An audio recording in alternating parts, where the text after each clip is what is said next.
በስመ አብ ወወልድ ወመንፈስ ቅዱስ አሐዱ አምላክ አሜን። አቤቱ የምሕረት የይቅርታ ባለቤት እግዚአብሔር አምላካችን በቸርነት በይቅርታ በርኅራኄ ሰዓተ መዓልቱን ባርከ ከክፉ ነገር ሁሉ ጠብቀ ከያለንበት ሰብስበ በዚህ ቅዱስ ስፍራ እንድንገኝ እንድንማጸነ ይህን ዕድልና ጸጋ ስለሰጠህን እናመሰግንሃለን። አሁንም የቸርነትህን የአምላክነትህን የይቅርታን የርኅራኄን ሥራ እንድሰራለን ፈቃድ ይሆንልን። እግዚአብሔር ቤተሰቦች እንደምን ዋላችሁ? እንደምን አመሻችሁ? እንደምን ሰነበታችሁ? አሜን። የአምላካችን የእግዚአብሔር ስሙ የተመሰገነ ይሁን። እንደ ቸርነቱ እንደ ምሕረቱ እንደ ኃጢአታችን ብዛት እንደ ሰውነታችን ክፋት ሳይዘከርብን ከያለንበት ሰብስቦ በፊቱ እንድንገኝ ስሙን እንድንጠራ እሱን እንድናመልክ የወደደልን የፈቀደልን የሰራዊት ጌታ እግዚአብሔር ስሙ የተመሰገነ ይሁን።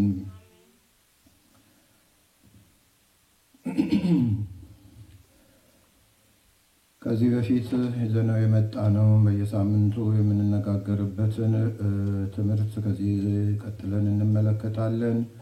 በተቻለ መጠን የምንማረው ራሳችንን ለመጠበቅ ብዙ አሳሳች ቃላት ብዙ አሳሳች የሆነ ስብከት እየተሰበከ ነው። በዘመናችን ብዙ ችግር እየተፈጠረ ነው ያለው። ሁላችንም እንደምናውቀው ቃላት የሚፈጥሩት ችግሮች እየበዙ መጥተዋልና ከዛ ራሳችንን መጠበቅ ግዴታ ይሆናል። ቀደም ብለን የጀመርነው ትምህርት ምን ነበረ? ከአጋንንት ስብከት ራሳችንን ጠብቅ የሚል ትምህርት ነበረ የጀመርነው። እንግዲህ አጋንንት ማረፊያ የላቸውም። በአንዱ ስንታገል በአንዱ በኩል ደግሞ ሌላ ነገር ያመጣሉና እንዲሁ እያለ ቀጥሎ አሁንማ ጨርሶ ደግሞ ወደኛም ቤት ጎራ አለና ብዙ ነገር እያመጣ ነው ያለው። በተቻለ መጠን እንግዲህ ለምን መጣ አይደለም። አሁን ዋናው ትልቁ ነገር መምጣት የግዴታ ነው፣ መፈተን ስላለ። የሃይማኖት ሰው ሁልጊዜም ይፈተናል እና ወርቅነቱን የሚያረጋግጠው በእሳት ተፈትኖ ነው ይባላል። የሃይማኖት ሰውም ደግሞ ተፈትኖ ነው ፈተናውን ሲያልፍ ምን ያህል እምነት እንዳለ፣ ምን ያህል እውቀት እንዳለ፣ ምን ያህል በእምነት እንደጸና የሚታወቀው በፈተና ነው። ፈተና ማለት ደግሞ ይሄው ዛሬ እንደምትሰሙት ብዙ ነገሮች እየተነገሩ ነው ያሉት። በማወቅም ሊሆን ይችላል፣ ባለማወቅም ሊሆን ይችላል፣ በተንኮልም ሊሆን ይችላል እና ብዙ ነው ችግሩ። አመጣጡ ችግሩ ብዙ ነው ይሄ የሚፈጠርበት። ሆኖም ግን በአጠቃላይ መሰናክል እስከሆነ ድረስ ከዚህ መሰናክል ራሳችንን መጠበቅ ይኖርብናል። በቅዱስ መጽሐፍ ቅዱስ ጴጥሮስ እንደተናገረው በአመፀኞች ስህተት ነው የሚለው። በአመፀኞች ስህተት ተስባችሁ ከራሳችሁ ጽናት እንዳትወድቁ ተጠንቀቁ። አመፀኞች የሚያመጡት ስህተት ነው ችግር የሚፈጥረውና አመፁ ደግሞ በማን ላይ ነው ሲባል በእግዚአብሔር ቃል ላይ ነው። ሰው ፍጡር ሆኖ ደካማ መሆኑን እያወቀ በእውነት በሆነ በእግዚአብሔር ቃል ላይ የሚያምፅ ከሆነ ራሱንም ጭምር ይጎዳል። ሰይጣን ምን ያህል እንደተጫወተበት ባለማወቁ ነው እንጂ መጀመሪያ የሚጎዳው እሱ ነው።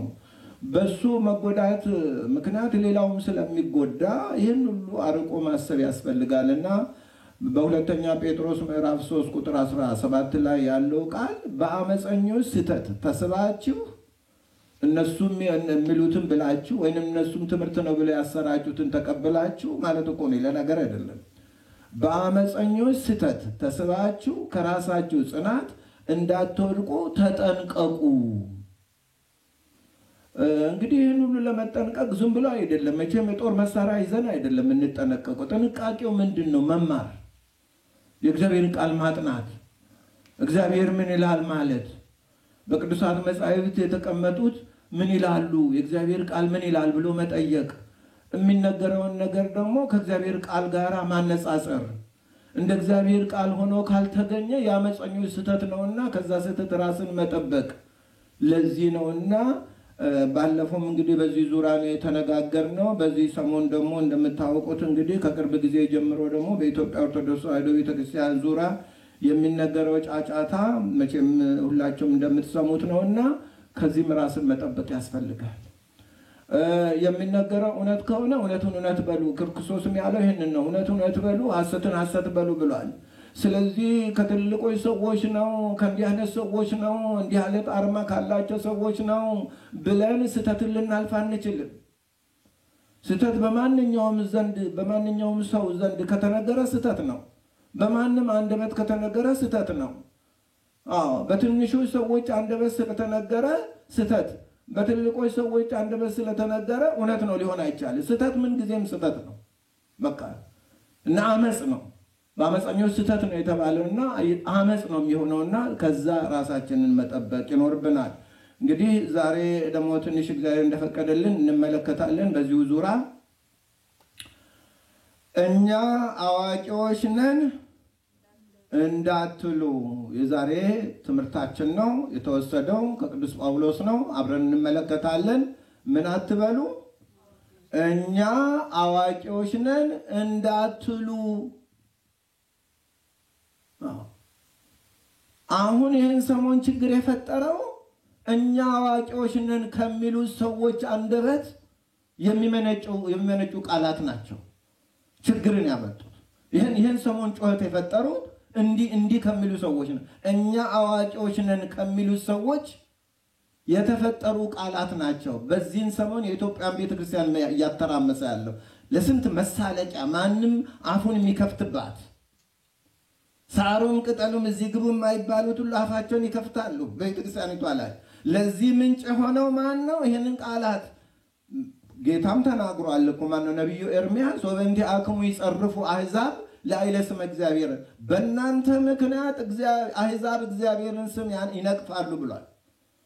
አሁን ዛሬ ቤተክርስቲያኒቷ እየተነቀፈች ያለችው እውነት ትክክለኛ ትምህርት ሳትይዝ፣ እውነተኛ ትክክለኛ እምነት ሳትይዝ ቀርታ አይደለም።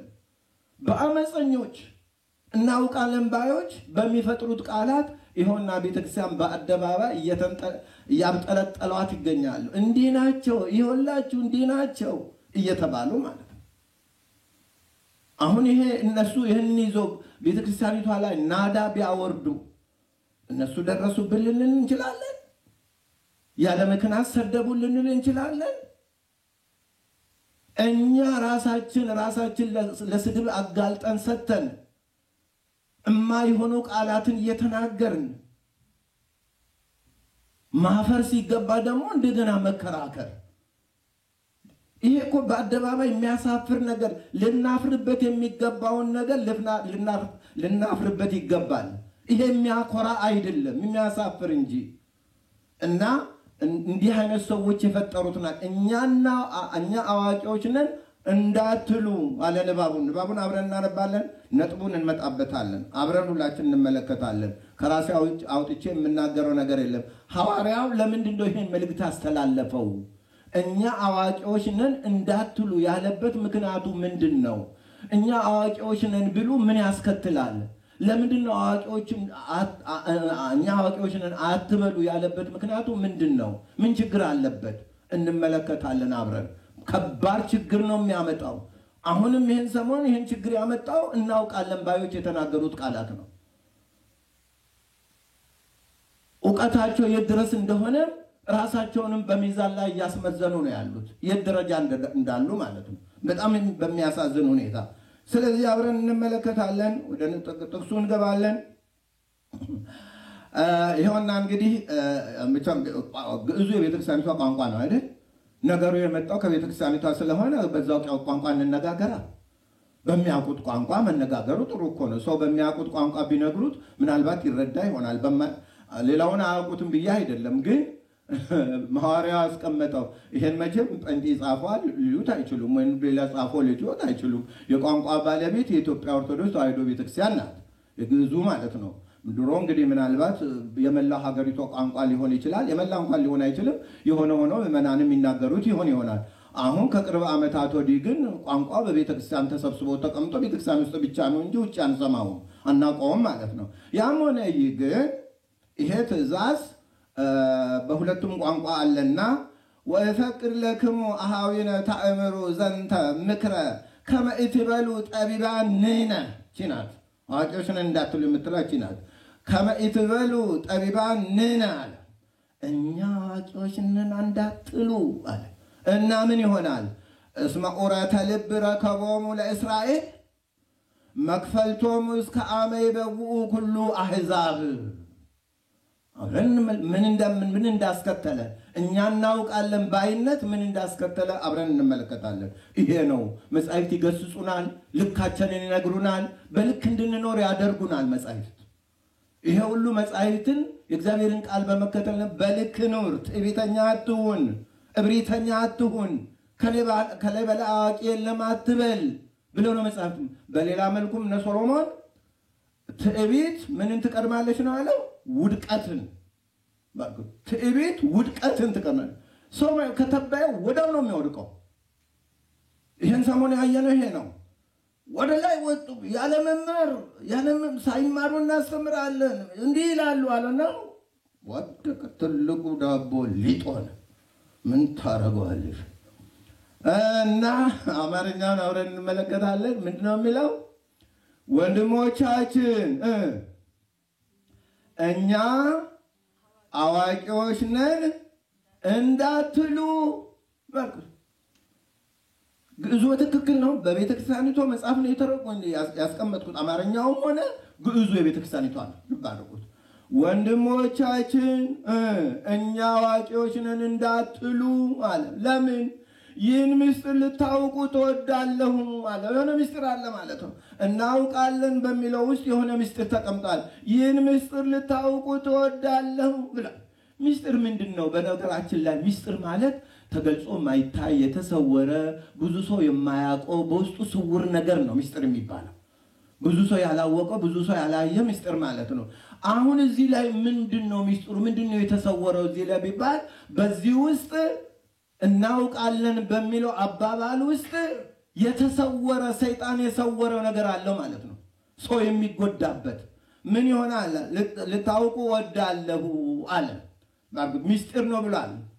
ምስጢርነቱ ለማን ነው? ዲያብሎስ ነው ምስጢር ያደረገው ነገር ማለት ነው።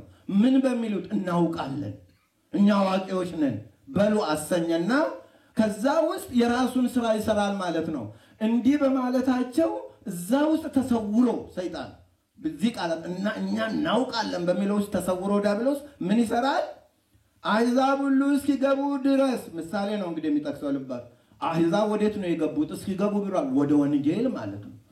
አሕዛብ ሁሉ እስኪገቡ ድረስ ከእስራኤል እኩሌቶችን ምን ሆኑ? የልብ ድንቁርና ወይንም ደግሞ ይሄ በቤተክርስቲያኒቷ ትርጉም የልብ ድንቁርና ነው የሚለው። በ66ቱ ደግሞ የልብ ድንዛዜ አግኝቷቸዋልና ምን አትበሉ ነው? እኛ አዋቂዎች ነን አትበሉ። ይሄ ነገር እንዲህ ብላችሁ ስትናገሩ ዲያብሎስ እዚህ ውስጥ ተሰውሮ ተቀምጦ የልብ ድንቁርና ስራ ይሰራል ወይንም ደግሞ ልባችሁን ያደነዝዘዋል። ከዚህ የ66ቱን አባባል ወደድኩት። ምን ነው የልብ ድንዛዜ ነው የሚለውና ወደድኩት እሱን። ድንዛዜ ይገባችኋል አይደል? መቼም ሁላችሁም የምታውቁት ነው። ሌላ ቀርቶ ያለ አግባብ እንኳን ስንቀመጥ ወይ እግራችን ወይ የሆነ ነገራችን ወይንም እጃችንም ላይ ተኝተን እንደሆነ ድንስስ ነው የሚለው አይደል? ብንወጋውም ብናሻውም ስሜት ነገር የለውም አይደል? ለምንድነው እንደዛ የሆነው? ስለደነዘዘ። በርግጥ የደነዘዘ ነገር እንደምታውቁት እንግዲህ በሕክምና የምታውቁት መጀመሪያ ሰው ቀዶ ጥገናም ለማድረግ አንዳንድ ነገር ለማድረግ ምን ነው የሚያደርገው? ማደንዘዣ ይወጋዋል አይደል? በቃ የደነዘዘ ነገር እንደዛ ነው የሚሆነውና የደነዘዘ አካል ቢተኩሱት በእሳት ቢተኩሱት በሰይፍ ቢሰይፉት ምንም ነገር አይሰማም። ደንዝዟል። እንደ በዛ ቋንቋ እንጠቀምና አእምሮም ከደነዘዘ እንዲህ ነው የሚሆነው ማለት ነው። የሰው አእምሮ ከደነዘዘ ምክንያቱም ልባችሁን ነው ያለና ልብ የሚለው ቋንቋ አንድ ጊዜ አእምሮ ይሆናል፣ አንድ ጊዜ አእምሮ ልብ ይሆናል፣ ልብ አእምሮ ይሆናል። ቃላቱ ባንድ እንትን አይልም። ሁለቱም የሚገልጹት ግን አንድ ነው ነገሩ። ምክንያቱም ቅዱስ ዳዊት ልበ ንጹሕ ፍጥር ሊታ አለ። ንጹሕ ልብ ፍጠርልኝ አለ አይደል? ምን ማለቱ? ንጹሕ አእምሮ ስጠኝ ነው። ዞሮ ዞሮ አንድ ነው። አእምሮን ብንል ልብን ብንል የቃላት እንጂ የትርጉም ልዩነት የለው። ስለዚህ ልብ ከደነዘዘ አእምሮ ከደነዘዘ ሰይጣን ይጠቀምበታል። ሰይጣን ምን ያደርጋል? ተገቢ ያልሆኑ ነገር እንዲናገሩ፣ ተገቢ ያልሆነ ነገር እንዲሰሩ፣ ተገቢ ያልሆነ ስብከት እንዲሰብኩ ያደርጋል ማለት። ከምን የተነሳ? ልብ ስለደነዘዘ። የደነዘዘ ነገር ቅድም እንዳልኳችሁ በሰይፍም ቢቀዱት ወይንም ቢያርዱት አይሰማም፣ ምክንያቱም ደንዝዟልና። አእምሮም ሲደነዝዝ እንዲህ ነው የሚሆነው። የሚናገረውን አያቅ፣ የሚሰራውን አያቅ። ለዚህ ነው ይህን ምን አመጣ ቢባል እኛ አዋቂዎች ነን እንዳትሉ። እኛ አዋቂዎች ነን ካላችሁ አእምሯችሁ ይደነዝዛል። አእምሮን አደንዝዞ በደንዛዛ አእምሮ ሰይጣን ይጠቀምበታል። እስራኤል እንግዲህ ባርኩ እነሱን ያመጣው ምን አለ? ወንድሞቻችን እኛ አዋቂዎች ነን እንዳትሉ ይህን ምስጢር ልታውቁ እወዳለሁ። ምስጢርነቱን ልባርጉት። ምስጢር መቼም ቅድም ተናግሬያለሁ። የተሸፈነ ነገር፣ የተሰወረ ነገር። በዚህ ውስጥ ማን ነው የተሸፈነው? ማን ነው የማይታየው ቢባል ዲያብሎስ እዚህ ውስጥ ተሸፈነ። ምን በመላ እኛ አዋቂዎች ነን በሚለው ውስጥ ተሸፈነ ማለት ነው። ይሄ ምስጢር ነው፣ ዲያብሎስ የሚሰራ ስራ ነው አለ እና ልባርጉት። እንግዲህ እነዚህ ዲያብሎስ እስራኤል እኛ አዋቂዎች ነን በማለታቸው ትልቅ ጸጋ የዘላለም ድነት አመለጣቸው። ምንም የማያውቁ አሕዛብ ወንጌልን ተቀብሎ ወደ እግዚአብሔር መንግሥት ሲገባ እነዚህ በመካከላቸው ተወልዶ እውር አብርቶ ሙት አስነስቶ በአጠቃላይ ለማመን የሚያበቃ ስራ ሰርቶ ይህን ማየት አልቻሉም። ለምን? ደነዘዛ። ይሄ አእምሮ ደነዘዘ። ባርጉት። ሁላችሁም እንደምታውቁት ሰውነታችንን በሙሉ አይናችን እንዲያይ፣ ጆሮአችን እንዲሰማ፣ እግራችን እንዲንቀሳቀስ ማን ነው ይህን ሁሉ የሚያደርገው? አእምሮ ነው አይደል? እሱ እኮ ከሳተ ሁሉም ስራውን ይተዋል። አይንም ማየት የሚገባውን አያይም፣ ጆሮም መስማት የሚገባውን አይሰማም። በአጠቃላይ አንደበትም መናገር የሚገባውን አውቆ አይናገርም። ደንዝዟላ። በውስጥ ያለው ዋናው ስለደነዘዘ ማለት ነው። እንዲህ በመሆኑ ጌታን ሳያውቁት ቀርተው አሕዛብ ወደ እስኪገቡ ድረስ እኮ ነው ያለ ቅዱስ ጳውሎስ። አሕዛብ ሁሉ አለ እስኪገቡ ድረስ። ትላንት ድንጋይ ያመልክ የነበረው ምንም የማያውቁ አሕዛብ ሰተት ብሎ ወደ ወንጌል ሲገባና ጌታ ኢየሱስ ክርስቶስን ተቀብሎ የዘላለም ሕይወት ሲያገኝ እነኛ ምን ሆነው ቀሩ? ድንቁርናቸው ጎልቶ አስቀራቸው ማለት ነው። እኩሌቶቹን የልብ ድንቁርና ወይንም የልብ ድንዛዜ አግኝታችኋልና ስለዚህ ምስጢር እነግራችኋለሁ፣ አዋቂዎች ነን አትበሉ። ዛሬም አዋቂዎች ነን የሚለው አባባል ይሄ ትምክህት የፈጠረው ቃላት ነው የኢትዮጵያን ቤተክርስቲያን እያሰደበ ያለው። ዛሬ ብዙ ጫጫታን የፈጠረው ይሄ ነው እንጂ አላዋቂ ሰው ቢናገር ብዙም አያስደንቅም። ምን ነው ባለመማሩ ነው ባለማወቁ ነው ተብሎም ይታረማልም። እንዲህ ነው የሚባለው፣ አንተ እንደሱ አይባልም ሊባል ይችላል። እነኚህ ከላይ ተቀምጠው እንዲህ አይነት እየተናገሩ ቤተክርስቲያኒቷን እያናጉ ይገኛሉ ማለት ነው። እነሱ ግን ጉዳያቸውም አይደለም። ቤተክርስቲያን ተናጋችም አልተናጋችም ጉዳያቸው አይደለም። ልብ አድርጉት ምን ያህል ጸጋ እንደሚያስቀር ምሳሌ አምጥቶ ከእስራኤል ምሳሌን አምጥቶ እስራኤል ተጎድተዋል፣ ሊያውቁት የሚገባቸውን ሳያውቁት ቀሩ፣ ሊያምኑ የሚገባቸውን ሳያምኑ ቀሩ፣ የዘላለም ሕይወት አመለጣቸው እያለ ነው አሁን እየተናገረ ያለው። ለምን ምንድነው ይሄን ያሳጣቸው? እናውቃለን። ይሄን አብረን እንመለከታለን። ልብ አድርጉት፣ እናውቃለን አሉ እና ሮሜ ምዕራፍ 11 ቁጥር 25 ላይ ነው ይሄንን የምናገኘው። የሚቀጥለውንም አብረን እንመለከታለን። ይሄን ደግሞ ጌታ ኢየሱስ የተናገረው ነው። ልብ አድርጉት። አሁንም በዛ ላይ ነው፣ በእውቀት ላይ ነው ጌታም የሚናገረው። ምን አለ? አምነከ አባ እግዚአ ሰማያት ወምድር እስመ ሀብአይኮ ለዝንቱ እምጠቢባን ወእማእምራን ወከሰትኮ ለሕፃናት እወ አባ እስመ ከማሁ ኮነ ስምረትከ በቅድሜከ። ሰማይና ምድርን ፈጥረ የምትገዛ አባት ሆይ አለ ጌታ ኢየሱስ። ምን ስለሆነ? እናውቃለን ባዮች ስለደነቆሩ፣ እናውቃለን ባዮችን ይሄ እግዚአብሔር በዘመኑ ያመጣው ሕይወት ስለተሰወረባቸው። ምን ሰወረባቸው? እናውቃለን። በማለት ምን አለ? ሰማይና ምድርን ፈጥረ የምትገዛ አባት ሆይ ይህን ምስጢር አለ። አንድ ምስጢር ተከስቶ ነበር በዘመናቸው። ይህን ምስጢር ከጥበበኞችና ከአዋቂዎች ሰውረ ምን አደረክ? ለሕፃናት ገልጸሃልና አመሰግንሃለሁ አለ። ይሁልኝ አዋቂ ነኝ እንዲህ ነኝ ከተባለ እግዚአብሔር ያን ነገር ይዘጋብሃል። ምክንያቱም ሰይጣን እዛው ውስጥ ቁጭ ብሏል። በሌላ መልኩ አንድ ሰው አዋቂ ነኝ ካለ ምን ሊጨመርለት ይማራል? ምን ሊያገኝ እግዚአብሔርን ቃል ይሰማል? ሙሉ ነኝ እኮ አለ። ሙሉ ነኝ፣ አውቄያለሁ፣ ተምሬያለሁ፣ ጨርሻለሁ፣ እኔ ምንም አያስፈልገኝም፣ ሙሉ ነው አለ። እንዲህ ለሚያደርገው ግን ጎዶሎነቱን ባያውቅ ሰይጣን እንዲህ ያስብለዋል እንጂ ሰው ሙሉ ሊሆን አይችልም። በእውቀት ፍጹም የሆነ እግዚአብሔር ብቻ ነው። ሰው በእውቀት ፍጹም ሊሆን አይችልም። ሁልጊዜም ጥበብህን ግለጽልን፣ ብርሃንን አብራልን፣ በብርሃንን ምራን እያልን እንኖራለን እንጂ አውቀናል ብለን ካል እንዲህ ነው የሚሆነውና በዘመኑ የነበሩት የእርሱን አምላክነት ይሄ ታላቅ ምስጢር ነበርና ይሄን ታላቅ ምስጢር ማወቅ ስላቃታቸው ምን አለ? አባት ሰማይና ምድርን ፈጥረ የምትገዛ አባት ሆይ ይህንን ምስጢር ከጥበበኞችና ከአዋቂዎች ሰውረ ለሕፃናት ገልጸሃልና አመሰግንሃለሁ አለ። ከእብሪተኞች ሰውረ። ያ ምን ነበር ብንል የእርሱ በዓለም ላይ መገኘት። ከዚህ የበለጠ ምስጢርም የለም። አምላክ የሰው ሥጋ ለብሶ በሰው መካከል መመላለስ፣ ታይቶ የማይታየውን አምላክ ማየት። ከዚህ የበለጠ ምስጢር አለ? ከዚህ የበለጠ ጸጋ አለ? የማይዳሰሰውን መዳሰስ። ይሄ ተሰወረባቸው። ለምን? አዋቂዎች ነን፣ ምሁራን ነን፣ እኛ ሁሉን እናውቃለን አሉት። እንኳን ሰወርክባቸው። በእነዚህ በትዕቢተኞች ዘንድ እንኳን የተሰወረ አመሰግንሃለሁ አለ። አዎን አባት ሆይ ፈቃድ በፊት እንዲሁ ሆኗልና ያንተ ፈቃድ አለ።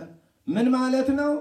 አዋቂዎች ነን ከሚሉ መሰወር፣ አላዋቂ ለሆኑ ሰዎች መግለጽ ያንተ ስራ ነው። ይሄ እግዚአብሔር አላውቅም፣ ጥበብ ይጎለኛል፣ አንተ ጥበበኛ አድርገኝ፣ አንተ አዋቂ አድርገኝ፣ አንተ ምራኝ፣ እኔ ባዶ ነኝ፣ አንተ ሙላኝ የሚለውን ሰው ይፈልጋል።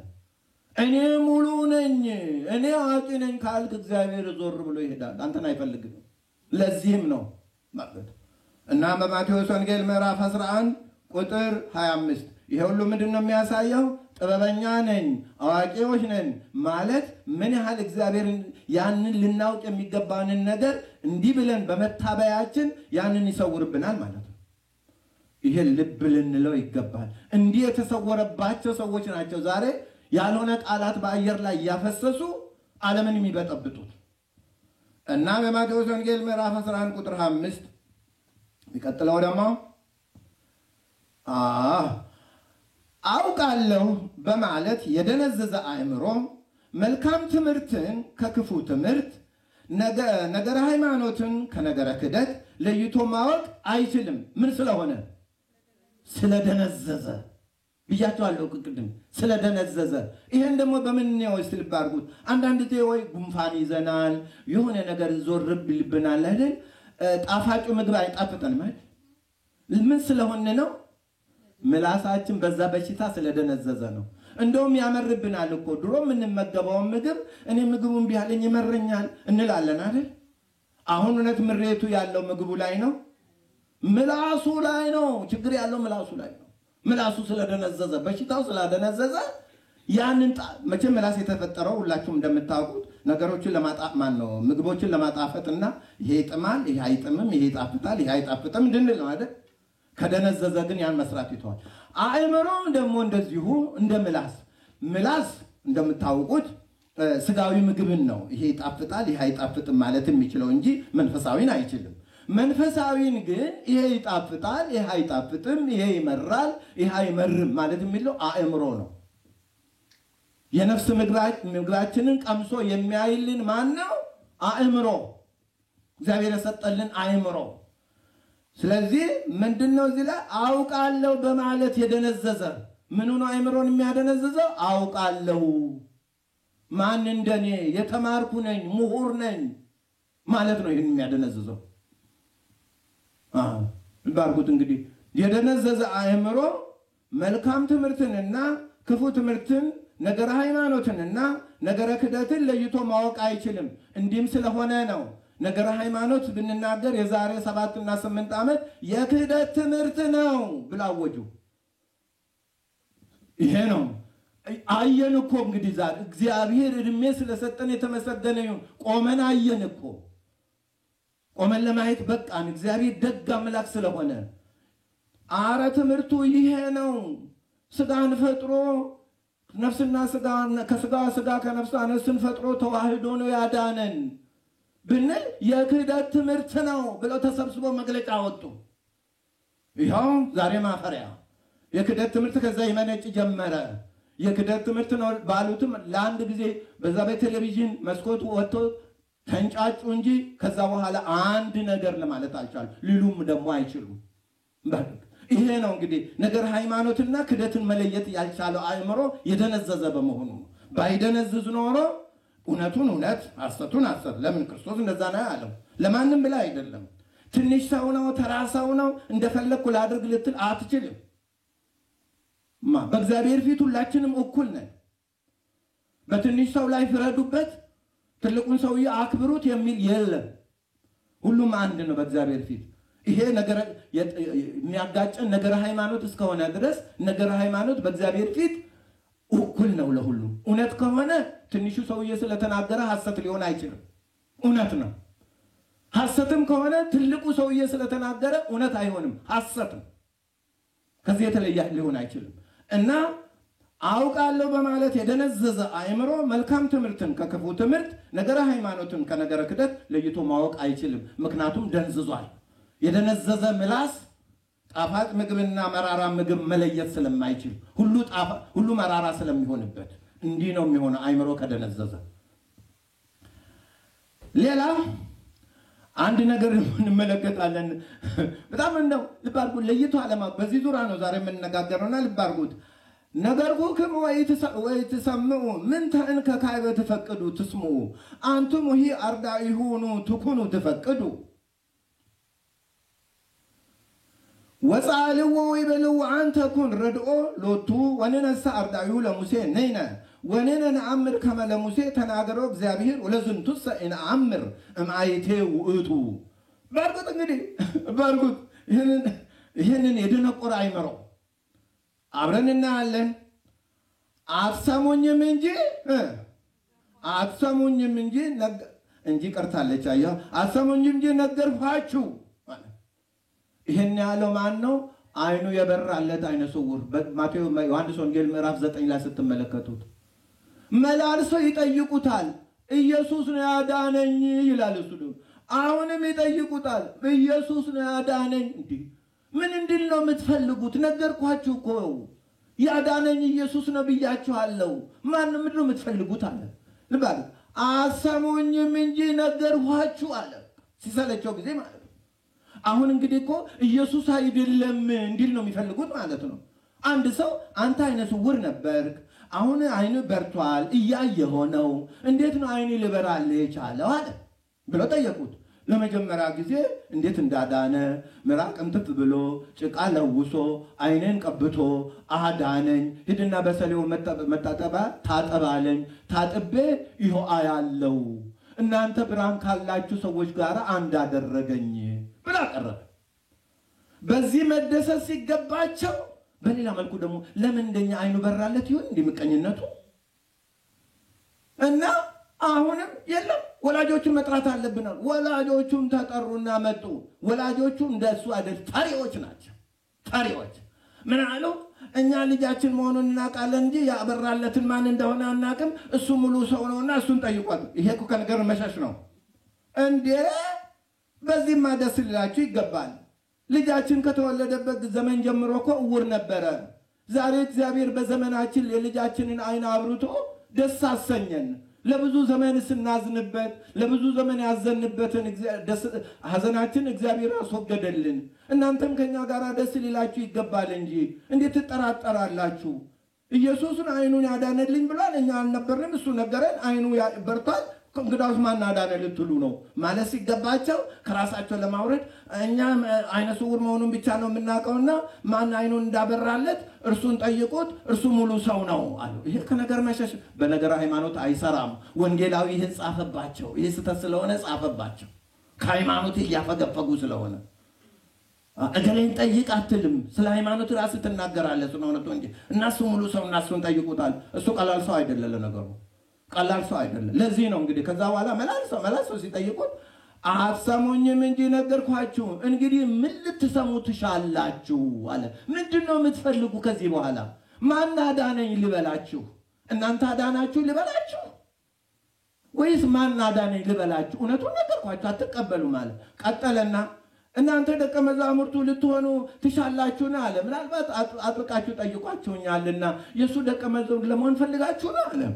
ምን ያድርግ እንግዲህ መላእክቱ ሲጠይቁት አሁን ጫሱ።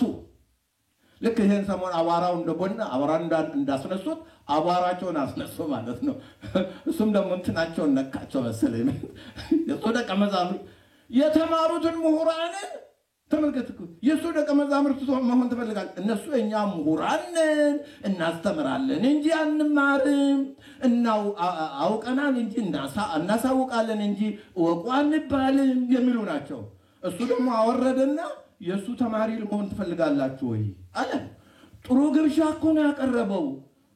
አይምሮ ስለደነዘዘ ነው እንጂ የኢየሱስ ተማሪ መሆን ክብር አይደል እንዴ? ውርደት ነው እንዴ? ይሄ የፈጣሪ ደቀ መዝሙር መሆን ለዚህ ነው ክብርና ውርደትን እንኳን ለይቶ አላወቁም። እና ተሻላችሁና ለኢየሱስ ደቀ መዝሙር እሱ የተባለው ኢየሱስ ነው። የኢየሱስ ደቀ መዝሙር መሆን ትፈልጋላችሁ እንዴ? መላሳችሁ የጠየቃችሁ ደቀ መዝሙር ለመሆንና ከሱ ለመማር የሱ ተከታይ ለመሆን ፈልጋችሁ ነው መላሳችሁ የጠየቃችሁኝ አለ። ተመልከቱ እንግዲህ የሚመልሱትን ስማልኝ። እነርሱ ምን አለ? ሰደቡት። ስድቡን አልጻፈም ወንጌላዊ። ሰደቡት ዝም ብሎ ነው አይደል? ምን እንዳለው ነው። መቼም እንግዲህ አይነ ስውር ምን ተብሎ እንደሚሰደብ ሁላችሁም ታውቁታላችሁ። ወንጌላዊ አልፎታል ማለት ነው። መልከቱ ሰደቡት፣ እንዲህም አሉት አንተ የእርሱ ደቀ መዝሙር ሁን። የማ የኢየሱስ። እነሱስ እነሱ እንዴት የኢየሱስ ደቀ መዝሙር ይሆናሉ? እንዴት ተብሎ ይሄ ውድቅ፣ ይሄ ርካሽ ሰይጣን የተጫወተበት አንደበት ከኢየሱስ ደቀ መዝሙር ከመሆን በላይ ክብር አለ? እስቲ አምጡልኝ። የኢየሱስ ተማሪ ከመሆን የበለጠ ክብር አለ? እስቲ ተመልከቱት። ምን አሉት? ሰደቡት፣ እንዲህም አሉት አንተ የሱ ደቀ መዝሙር ሁን አሉ። አንተ ደንቆሮ፣ ያልተማርክ እውር፣ አንተ የሱ ደቀ እንዴት ጎዱት! እነሱም ባይሉትም እሱ እኮ የኢየሱስ ደቀ መዝሙር ሆኗል። እነሱ ዝም ብለው ነው የሚቀባጠሩት እንጂ እርሱ ሆኗል። እርሱ ያገኘውን ጸጋ እንዲያገኙ ነው። የሱ ደቀ መዝሙር መሆን ትፈልጋላችሁ አላቸው። ይሄንን የሚያመዛዝን አይምሮ ስላጡ የኢየሱስ ደቀ መዝሙር ማለት ክብርን የሚቀንስ መስሎ ስለታያቸው ከክብራቸው የተዋረዱ አድርጎ ስላዩት እሱን ሰደቡትና አንተ የእርሱ ደቀ መዝሙር ሁን አሉት። ቀጥሎ ያለው ደግሞ ስሙት የሚሉት ምንድነው የሚሉት? እኛስ የሙሴ ደቀ መዛሙርት ነን። ውይ በሞቴ ከኢየሱስና ከሙሴ ማን ነው የሚበልጠው? አሁን ከፍ ብሎ ሞቶ እኮ ነው በእነሱ ቤት ከፍ ብሎ ሞቷል። ይኸውልህ እንግዲህ ፈጣሪና ፍጡርን እንኳን ለይቶ እንዳያውቁ ያደርጋል አይምሮ ሲደነዝዝ። ሙሴ ማን ነው? ኢየሱስ ማን ነው? ኢየሱስ ሰማይና ምድርን የፈጠረ ጌታ ነው። ለማዳን የመጣ ጌታ ነው። ሙሴ ማን ነው? የኢየሱስ ፍጡር። ኢየሱስ የፈጠረው በተወሰነ ዘመናት ለኢየሱስ ያገለገለ ማን ነው? ለእግዚአብሔር ያገለገለ የእግዚአብሔር ባሪያ ነው አይደል? ተመልከት። ፈጣሪና ፍጡር እንኳን መለየት አቅቷቸው እኛ የሙሴ ደቀ መዝሙር ነን አለው። እንዴት ትልቅ ነገር መረጡ! እንዲህ ያደርጋል አይምሮ ሲደነዝዝ። የሙሴን ጌታ ከሙሴ በታች አደረጉና ሙሴን ደግሞ ምን አደረጉት? ከጌታ በላይ አደረጉ ማለት ነው። በእነሱ ምርጫ ያው እንዲህ የሆነ ነው ያለው ፍጡርን ከፈጣሪ በላይ ለማውጣት የሚደረግ ነገር። ዛሬም ይሄ ነው ችግር የፈጠረብን። ግማሹ ያስተካክላል፣ ግማሹ ለማውጣት ይፈልጋል። ይሄ ነውር ነው። አይምሮ ይኑረን። ሁሉ በደር ሙሴ እግዚአብሔር የመረጠው መሪ ነው። በወቅቱ የተከበረ ነው። እንደ እግዚአብሔር እንደ ሙሴ የሚወደውም ሰው እንደሌለ መስክሮለታል። ሙሴን አፍ በአፍ ነው ማነጋግረው፣ እንደሌላ አይደለም። ሌላውን በህልም በራእይ እገለጽለታለሁ፣ ሙሴን ግን ቃል በቃል ነው ማነጋግረው ብሎ የመረጠው ነው። ይሁን እንጂ ክብሩ ይኸው ነው። ገብታችሁ ከዚህ በላይ ወጥቶ ከዘንድ ጋር አይስተካከል። እነሱ ግን ከእግዚአብሔር በላይ አደረጉት አይደል? እሱ አይነ ስውሩ የእግዚአብሔር ደቀ መዛሙርት ሆኖ ነው። ኢየሱስ እግዚአብሔር ነው አይደል? የእግዚአብሔር ደቀ መዛሙርት ሆኖ ሲባል የለም አንተ ደንቆሮው የሱ ሁን። እኛ ግን ምሁራኖቹ የማን እንሆናለን አሉት? የሙሴ። አይድም ከዚህ በለጠ ድንቁርና አለ? እንዲህ ነው። እንዲሉ ያደረጋቸው ምንድነው? እናውቃለን ባይነት። እኛ አዋቂዎች ነን አትበሉ ያለው ለዚህ ነው። ይሄ አመለጣቸው። ተመልከት። እና እግዚአብሔር ሙሴን እንደተነጋገረው እናውቃለን አለ። መለካው ይሄ ነው እንግዲህ ከኢየሱስ የበለጠበት ሙሴ ከኢየሱስ የበለጠባቸው ምክንያቱ ይሄ ነው። እግዚአብሔር ሙሴን እንደተነጋገረው እናውቃለን። ይህ ግን ከወዴት እንደሆነ አናውቅም። ማለት አቤት እንዲህ ከማለት ይሰውራቸው። ይሄ ደነቆረ አይምሮ። አልከቱት እንግዲህ አሁን ፈጣሪ ሰማያት መሆኑን ሰውየው በአቅሙ እየመሰከረ እግዚአብሔርም ስራውን በተግባር ምስክር እያሳየ ስንት ከናቱ ማይፀን ጀምሮ እውር ሆኖ የተወለደውን አብርቶ እያሳያቸው ይሄን መስራቱ እነሱ በዚህ ላይ ተሳፍረው መተው በኢየሱስ እንዲያምኑ ነበር እግዚአብሔር ያደረገው። የእግዚአብሔር ስራ እንደው መጀመሪያ ላይም አይታችሁት እንደሆነ ደቀ መዛሙርቱ መጥተው ሲጠይቁት ይሄ ሰው እውር ሆኖ እንዲወለድ ኃጢአት የሰራው ማን ነው? እሱ ነው ወይስ ወላጆቹ ነው የሚል ጥያቄ ቀርቦለት ነበር ኢየሱስ። እሱም ወላጆቹም ኃጢአት አልሰሩም ማለት ኢየሱስ አልሰሩም። እና ታዲያ ለምንድን ነው አይነ ስውር ሆነ? የእግዚአብሔር ስራ በእርሱ ላይ ይገለጽ ዘንድ ነው አለ። ይሁንልኝ እንግዲህ የእግዚአብሔር ስራ በእርሱ ላይ ይገለጽ ዘንድ ሰውየው ምን ሆኖ ተወለደ? አይነ ስውር ሆኖ ተወለደ።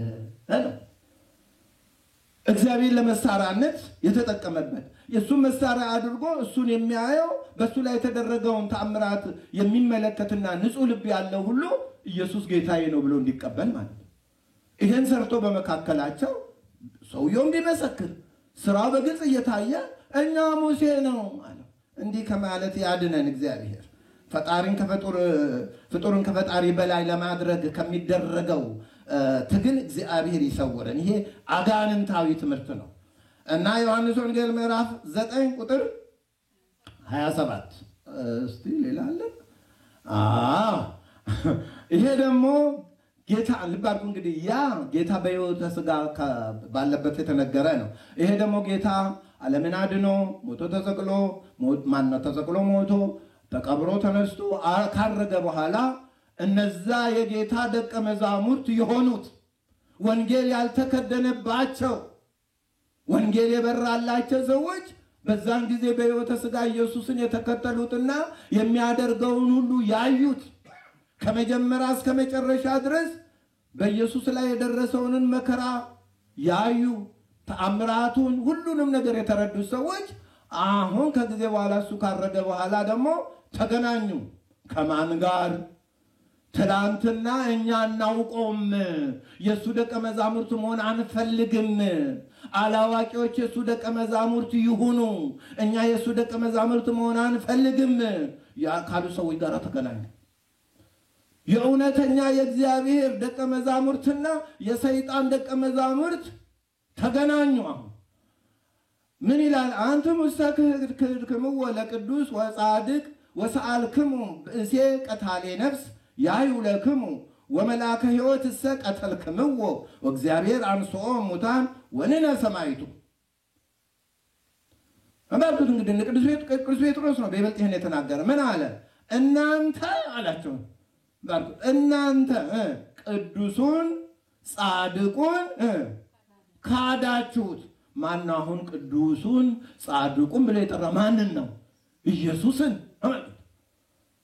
ቅዱስ እግዚአብሔርን ንጹሕ ባሕሪ ኢየሱስን ካዳችሁት። ተሰወረባችሁ። በእናንተ ውስጥ ያለው ሰይጣን ይህን ሰወረባችሁ፣ ካዳችሁት እና ምን ይሁን? ነፍሰ ገዳዩን ሰው እንዲያድንላችሁ ለመናችሁ። ማንን ነው የለመኑት? ጲላጦስን። ቅድም ወንጌል ሳነብት አድምጣችሁ ከሆነ ማንን እንዲያድንላችሁ ትፈልጋላችሁ? በርባንን ነው ወይስ ኢየሱስን አለ አይደል ጲላጦስ? ማንን አድንልን አሉት? በርባንን። እውልነት። ይሄ ሌባ ቀጣፊ ነፍሰ ገዳይ ቢወጣ ብድን ምን ዋጋ ምን ይሰራላችኋል? እስቲ ተመልከቱ። ምን ይሰራል? ምን ይጠቅማቸዋል? ትላንትናም የታሰረው ነፍስ ገሎ አጭበርብሮ ሀገርን ሰላም ነስቶ ነው መንግስት ያሰራው አይደል? አሁን ደግሞ እሱን ግደለው ይሄን ፍታልኝ። አሁን ተመልከቱት እስቲ ሰይጣን እንዴት እንደሚጫወትባቸው እና ምን አለ? ነፍሰ ገዳዩን ሰው እንዲያድንላችሁ ለመናችሁት።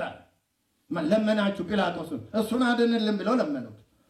እንዲህ ነው እውነተኛ መምህር የተሰራውን ኃጢአት የተደረገውን ጥፋት ግልጽ አድርጎ መንገር። እግዚአብሔርም ደግሞ እንዲህ ግልጽ ሆኖ የተነገረንን ነገር እውነት ነው በድለናል አጥፍተናል ብለን የተነገረንን በደላችንን አምነን ከተቀበልንና እግዚአብሔር በድያለሁ ካልን ነው ይቅርታ የሚያደርግልን። በደላችንን የማናምን ስተታችን ደግሞ እኮ የሚገርመው ነገር ከላይ እነሱ የነሰነሱትን የክደት ትምህርት እንዲህ ማለታቸው ነው እንዲህ ስላሉ ነው እያሉ ይቀባጥራሉ። ኦሮ በስመ አብ ወወልድ ወመንፈስ ቅዱስ እንዲህ ታይዞ ገደል ለመግባት እሳቸው እንዲህ ብለው ስላለ ማለት ፈልገው ነው። እንዲህ አርቆም የለም እንመጣበታለን። ዘንድሮ አንላቀቅም እንኳን ከዚህ ዘመን ላይ ያደረሰ ምን አለ? ቀጥባን እንዲያድንላችሁ ለመነ። የሕይወትን ባለቤት ግን ምን አደረጋችሁት? ገደላችሁት። ዲያብሎስ ሥራ ተመልከት። የሕይወትን ባለቤት ግን ገደላችሁት። መላከ ሕይወት ያለው ያ ነው ግዕዙ። ወለ መላከ ሕይወት እሰ ቀተልክምዎ። የሕይወትን ባለቤት ግን ገደላችሁት። አሁንም ዛሬ እውነትን በአደባባይ እየገደሉ ነው ያሉት። እውነት በአደባባይ እንድትሞት እያደረጉ አትሞትም። አይሁድ የገደሉት ኢየሱስ በመቃብር ውስጥ አልቀረም። ገባ? መቃብር ሊይዙ አይችልምና ወጣ፣ አረገ፣ ወደ ነበረበት ሄደ። እነሱ ግን ዘላለም ሲወቀሱበት ሲከሰሱበት ይኖራል። የኢየሱስ ወንጌል የኢየሱስ እውነት አይቀበርም። ዛሬም ቀባሪዎቹ በተለያየ መልኩ ቢነሱ አይቀበርም። ወንጌልን መቅበር የሚችል የለም። ቢኖር ኖሮ 2000 ዘመን ዘልቃ ትመጣ ነበር። ማንም አይቀብራትም። እና የሕይወትን ባለቤት ገደላችሁታል። እና ምን ሆነ? እግዚአብሔር ከሙታን ለይቶ አስነሳው።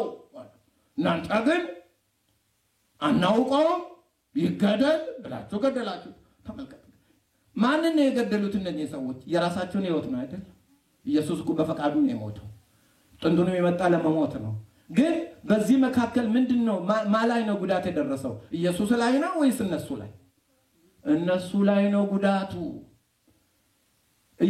የኢየሱስ መሞት በፈቃዱ ነው። ሐመ በፈቃዱ ነው የታመመው። የመጣለት ዓላማ ነው። እንደዛ ሆኜ ነው ነፃ ማወጣቸው ብሎ ነው የመጣው። ማንም አላስገደደውም። ማንም ሊያስገድደውም አይችልም። ግን ማን ተጎዳ? በዚህ መካከል ሕይወት የተሰወረባቸው የራሳቸውን ሕይወት ነው ገድለው የቀበሩት። ዛሬም እውነትን እንቀብራለን የሚሉ ሰዎች የራሳቸውን ሕይወት ነው ገድለው የሚቀብሩት እንጂ እውነትን መቅበር አይችሉም። እግዚአብሔር ከሙታን ለይቶ አስነሳ። እኛም ምስክሮቹ ነን። የሚመሰክሩት ደግሞ ምንድነው? ያደረጉትን መጀመሪያ ያደረጉትንም እንደገደሉት ቃሉን አንቀበልም እንዳሉት እንደቀበሩት እግዚአብሔር ከሙታን ለይቶ እንዳስነሳ ምስክሮቹ ነን። የመጀመሪያውንም እስከ መጨረሻ ድረስ ያደረጋችሁትን እናውቃለን። እሱ ያደረገውን ሁሉ እውነተኛ አምላክ ነው ብለን እንመሰክራለን። እኛ ምስክሮቹ ነን አለ። የሐዋርያት ሥራ ምዕራፍ 3 ቁጥር 14 ጨረስን። ውጭ አደረስ እንድትከተም ልጅ ጥሩ ነው። በዚህ ሰዓት ማለቁ መልካም ነው። የሚቀጥል ነው የሚሆነው።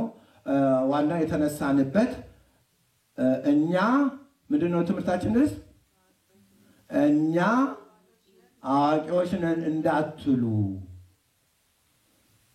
እናውቃለን አዋቂዎች ነን እንዳትሉ የሚለው ርዕሱ እንዴት በስነ ስርዓቱን ያዘው? እስቲ ቆይ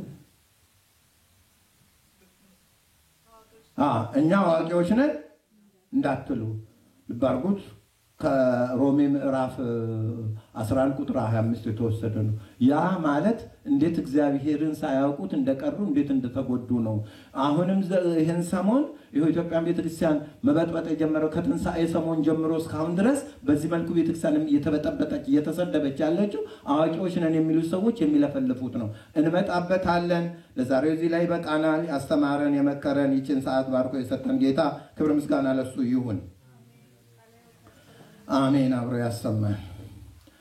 አቤቱ የምሕረት ይቅርታ ባለቤት እግዚአብሔር አምላካችን በቸርነት በይቅርታ በርኅራኄ መዓልቱን ባርከ ከክፉ ነገር ሁሉ ጠብቀ በሰላም ከዚህ ሰዓት ስላደረስከን እናመሰግንሃለን። የሰማነው ቃል ለሕይወት ለበረከት ይሁንልን። ሌሊቱን ባርከ ጨለማውን አሳልፈ ሁላችንን በሰላም በሕይወት ጠብቀ ከብርሃን እንድታደርሰን መሐሪ ይቅር ባይ እንማጸንሃለን። አባታችን ሆይ በሰማያት የምትኖር ስምህ ይቀደስ፣ መንግሥትህ ትምጣ፣ ፈቃድህ በሰማይ እንደሆነ እንዲሁ በምድር ይሁን። የዕለት ምግባችንን ስጠን ዛሬ፣ በደላችንን ይቅር በለን እኛም የበደሉንን ይቅር እንደምንል፣ አቤቱ ወደ ፈተና አታግባን ከክፉ ሁሉ አድነን እንጂ መንግሥት ያንተ ናትና ኃይል፣ ክብር፣ ምስጋና ለዘላለሙ አሜን። እመቤታችን ቅድስት ድንግል ማርያም ሆይ በመልአኩ በቅዱስ ገብርኤል ሰላም እንልሻለን። በሐሳብሽ ድንግል ነሽ፣ በሥጋሽም ድንግል ነሽ። አሸናፊ እግዚአብሔር እናት ሆይ ሰላምታ ላንቺ ይገባሻል። ከሴቶች ሁሉ ተለይተሽ አንቺ የተባረክሽ ነሽ፣ የማኅፀንሽም ፍሬ የተባረከ ጸጋን የተመላሽ ሆይ ደስ ይበልሽ፣ እግዚአብሔር ከአንቺ ጋር ነውና ከተወደደው ልጅሽ ከጌታችን ከመድኃኒታችን ከኢየሱስ ክርስቶስ ዘንድ ይቅርታን ለምኝልን ኃጢአታችንን ያስተሰርይልን ዘንድ ለዘላለሙ አሜን። የእግዚአብሔር አብ ጸጋ፣ የእግዚአብሔር ወልድ ፍቅር፣ የእግዚአብሔር መንፈስ ቅዱስ አንድነት በእያንዳንዳችን ላይ ጸንቶ ይኑር። አውቀን በድፍረት ሳናውቀው በስህተት ከልጅነት እስከ እውቀት እስከዚች ሰዓት የበደልነውን በደል እግዚአብሔር ይቅር ይበለን። የማይሰራ ኃጢአት እግዚአብሔር ይፍታ። መልካም ሌሊት።